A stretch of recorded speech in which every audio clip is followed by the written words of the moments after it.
Here's something to think about that could save you a lot of time. Now, I don't know quite how to articulate it, but I'll put it this way.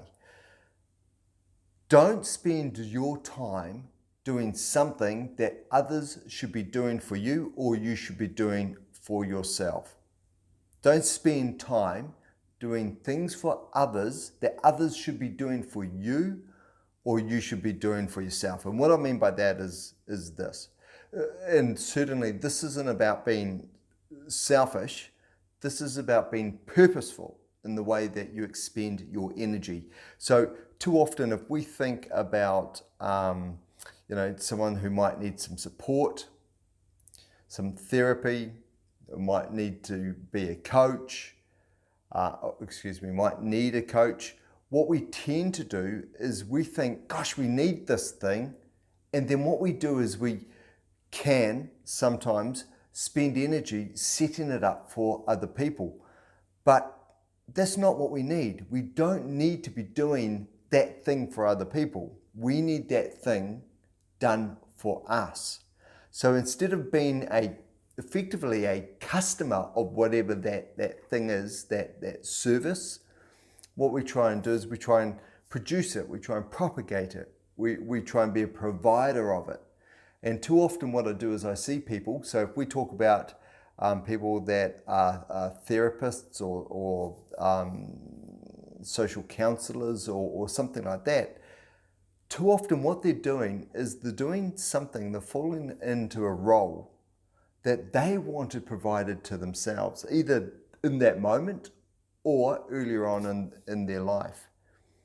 Now, if it's earlier on in their life, then that's fine in a way because it's a bit of payback. They may have got that service, may have got that support, and now they want to become that person that supports others.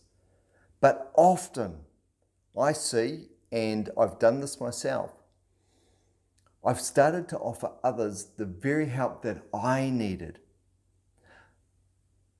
So what I want you to do is just think about what is it that you need? What is it that you're driving yourself to do for others, and put this one lens over it. Yeah, actually, this is the better angle. What is it that you're driving yourself to do for others, and put this one lens on it? Are you actually doing it for others, or are you doing it because you wish someone was offering you this?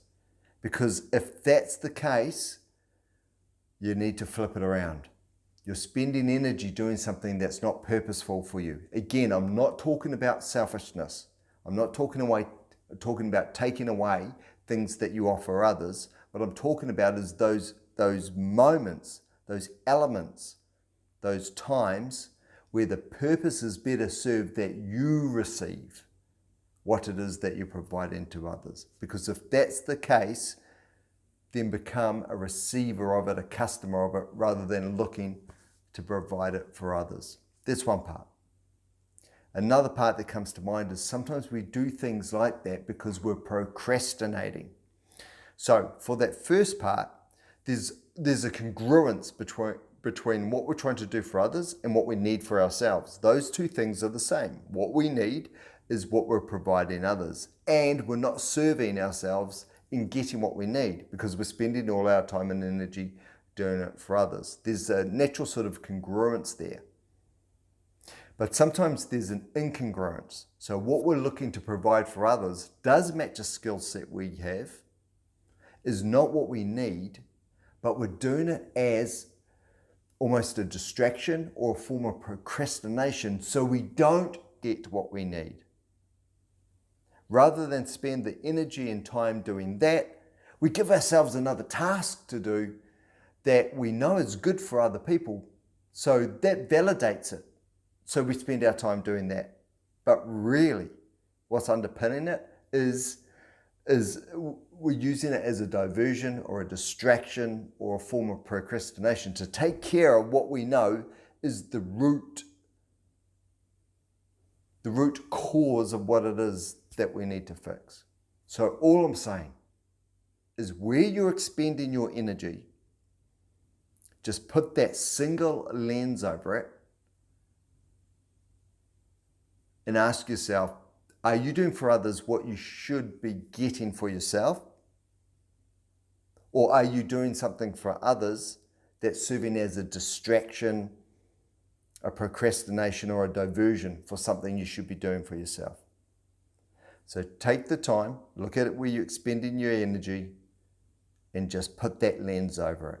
And that'll save you a huge amount of time and a lot of anxiety and effort, because that means the thing you are doing for others is really not being underpinned by a sense of purpose, and it's not serving your best interests. You have to be in a good state, because the chances are you're part of a network of relationships, whether it goes up to mothers, fathers, grandparents, or up to the angle, or to uncles, or out to the side, siblings, or people you're taking care of yourself, kids. So you've got to be in the best state. So don't think of this as being selfish. It's not. And it's hard to do because you have to be honest with yourself, and that takes courage. So have a think about that. I hope that is helpful. It's slightly different from some of my other videos, but I think it still underpins what I'm trying to do with these videos, which is to make life easier, to make life simpler, and to perform better. And again, everything I've shared on these videos, I've experienced myself. So I have been in that position where I've invented things, started things, new initiatives to support and help other people or do other things, but they were a distraction. They were a diversion. Or they helped me procrastinate to do the thing that I really knew that I needed to do. So that would probably be the first step. Slow down, don't commit to anything else, and ask yourself, what is it that you need? If there's a gap, if there's a hole, if there's some help you need, what is that? And then spend your time getting that help, getting that support. Doesn't mean you're weak. Of course it doesn't. What you're looking for is what can help you get to that next level. So it could be something you really need, which is something you're really battling against.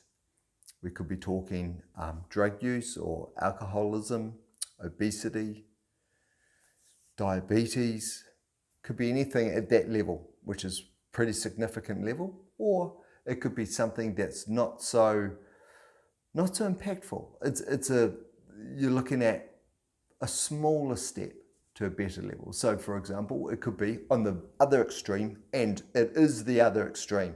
In fact, it's kind of weird I'm talking about these two things on the same spectrum, so forgive me for those people that are fighting the good fight and I've never been there, so I can't talk to it. So yeah, I'm a bit embarrassed I'm putting this on the same spectrum, but I'm sure you get what I'm saying. So the other end of the spectrum might be, you're a good runner, but you want to get much better. So instead of doing what you're doing, you're sort of distracting yourself from the obvious, which is getting a coach, getting a support. So I'm talking about a support network across that whole spectrum. As I say, when I'm talking about the running stuff, that's really small compared to the other stuff I talked about just moments ago.